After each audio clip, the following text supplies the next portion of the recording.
We have our lives with the sound of music, with songs we have sung for 1,000 years.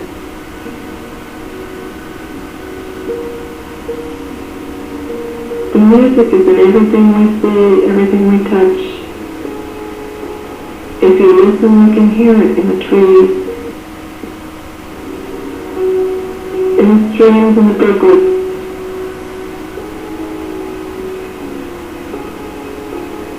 There is music in everything.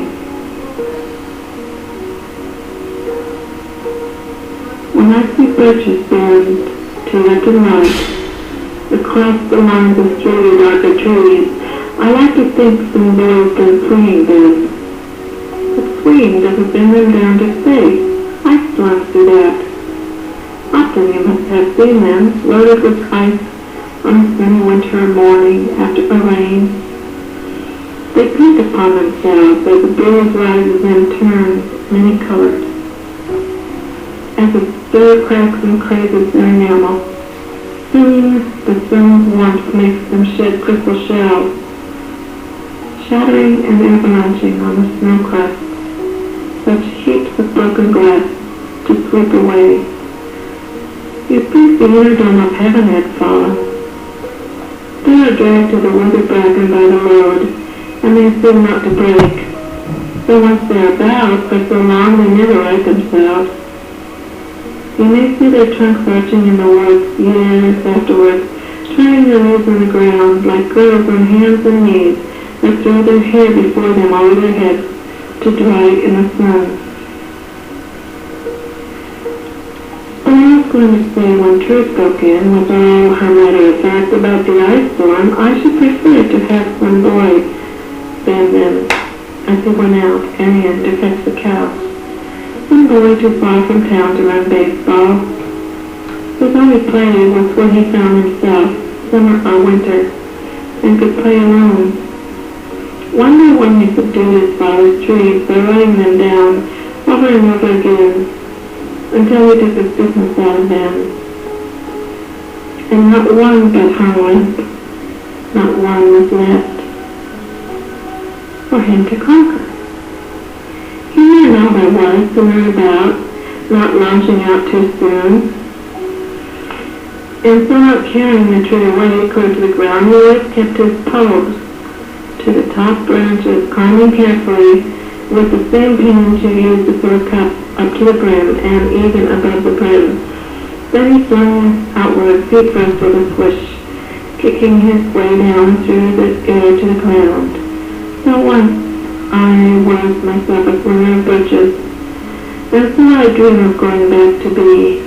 They play on worry of considerations, and life is too much like a pathless wood, where your face burns and tickles with the cobwebs broken across it, and one eye is weeping from the twigs having lashed across it open. I'd like to get away from earth for a while,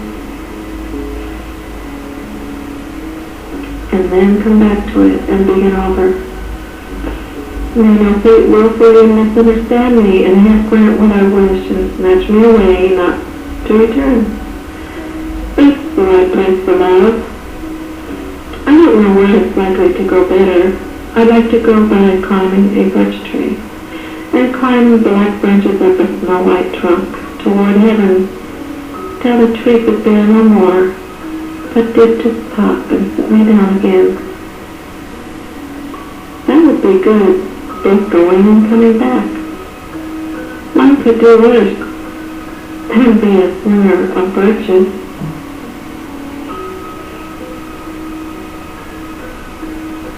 Trees are made of God. The spring, summer, winter, fall is made of God. We worship God by singing, we worship God by love, and we worship God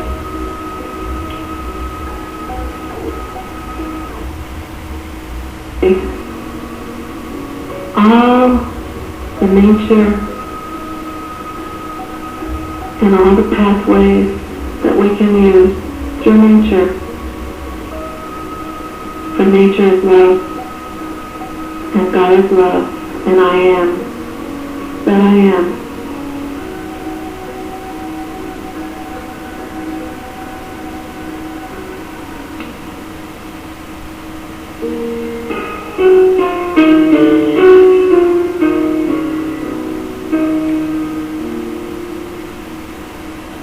Time was when you and I walked wandering beneath an ancient sky. We watched the leaves come fluttering down, for light diminished and darkness come. We wept. Death, is this the end?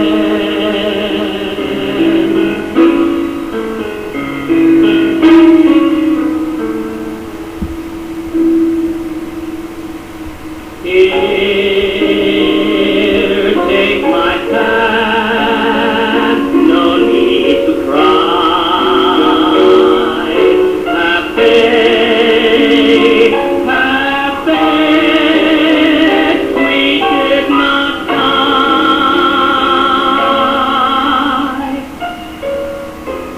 Before the sun in shimmering dawn,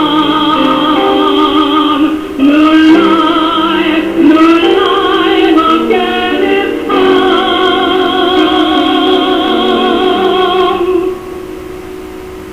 Springs we born but to praise the tree.